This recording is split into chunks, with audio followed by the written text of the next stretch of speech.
Dear viewers, now we will learn specimen study of Balanoglossus and Botrytis. Aim of this practical is specimen study of Balanoglossus and Botrytis. First, we will learn about Balanoglossus. Now we will discuss the systemic position of Balanoglossus. This is included in phylum Chordata. The characteristics of Chordata are: first, these are aquatic, aerial or terrestrial.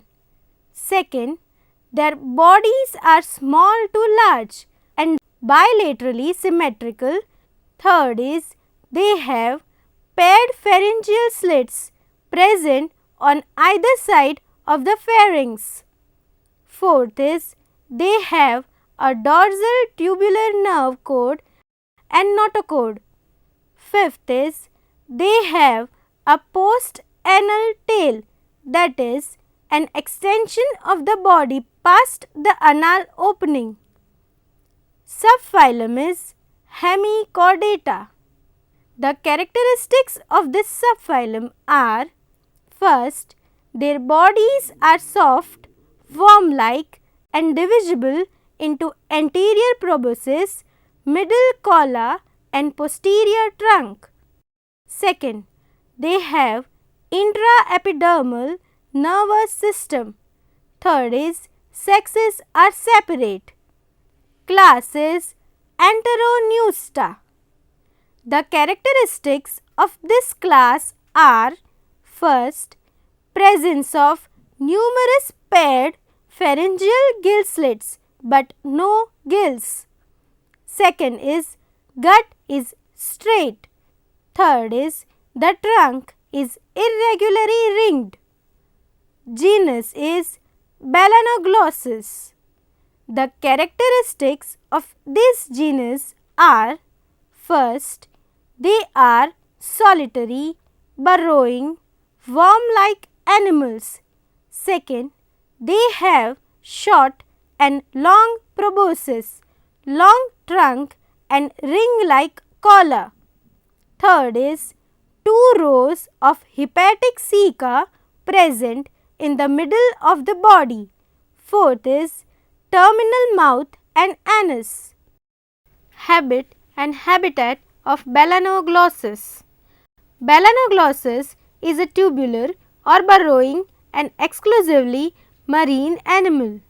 It is found in shallow waters between tide marks along the coast of warm and temperate oceans. It is worldwide in distribution. Balanoglossus has about 20 species. Some comments on this specimen are as follows. 1. Shape, size and coloration. The body of Balanoglossus is soft, elongated, cylindrical, bilaterally symmetrical, ciliated and covered with mucus. The length varies from 2 cm to 2.5 meters according to species. Most of the species forms are drab colored, though reddish tints are present. Many species are luminescent due to mucus. They have an offensive odor. 2. Division of body.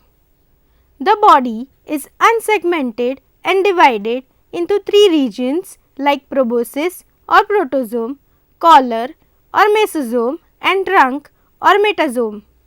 First is proboscis. The proboscis forms anterior part of the body. It is either rounded or conical in shape with hollow and thick muscular layer. It is continued posteriorly into a short, narrow neck or proboscis stalk which is attached with the colla.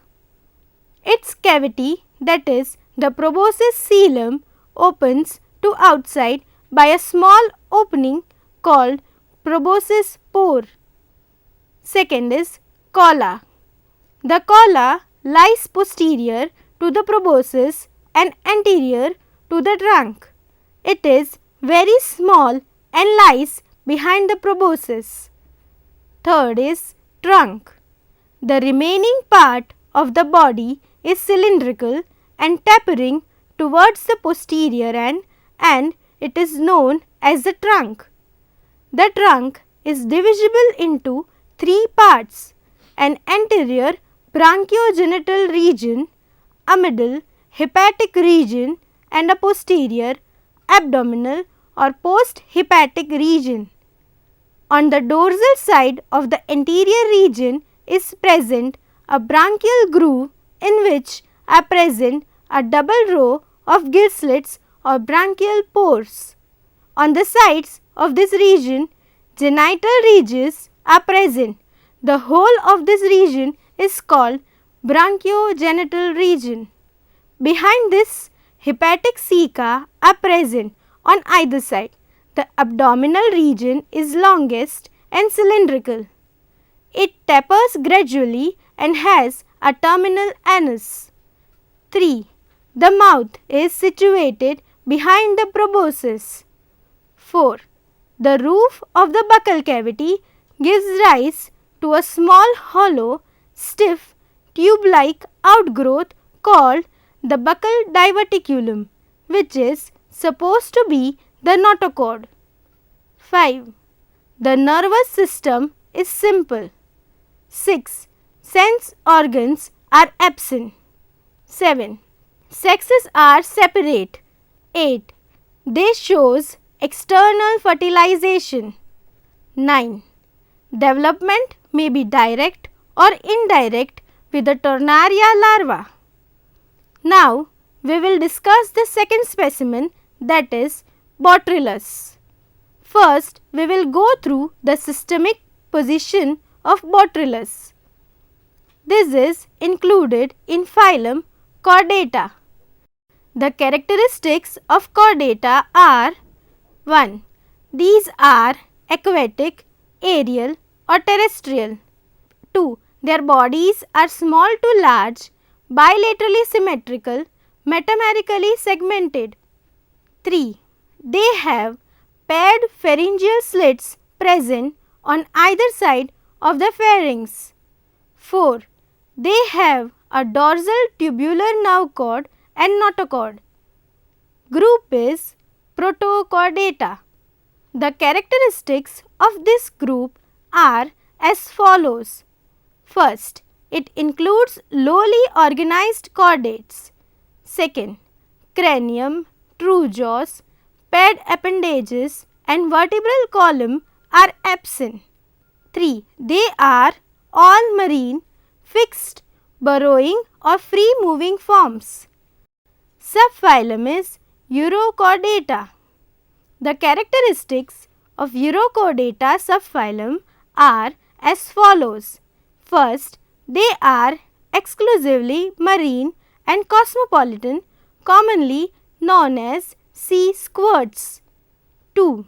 These are solitary or colonial. 3. These are fixed or free swimming and pelagic. 4. Body is covered by a test or tunic. 5. Nervous system is well developed in larva, reduced in adults. 6. Notochord is absent in adults. 7. Numerous gill slits are present. 8. Sexes are united. Class is Acidiaceae. The characteristics of this class are as follows. First, these are fixed or free swimming marine forms. 2. They are simple or compound, solitary or colonial. 3. Their larvae are better developed than adult. 4. They have numerous gill slits. Genus is Botrytis. Habit and habitat of Botrytis.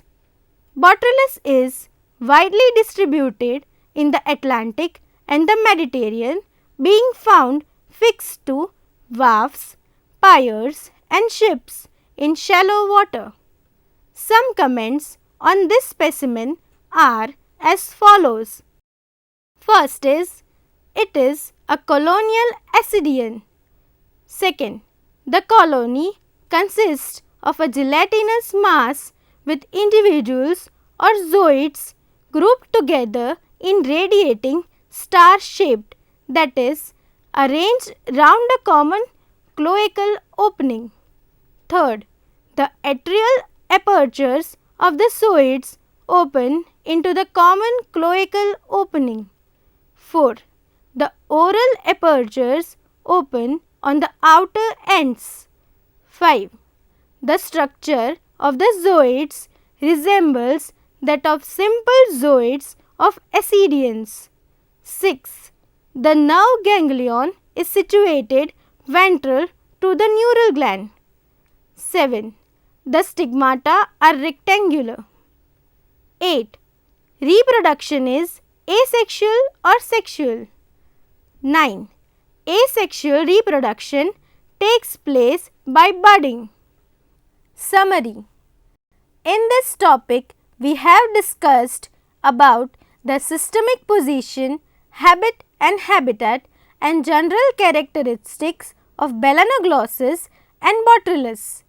Balanoglossus is the most familiar hemichordate genus, belongs to class Enteroneusta, which has a straight digestive tube with mouth and anus at opposite ends.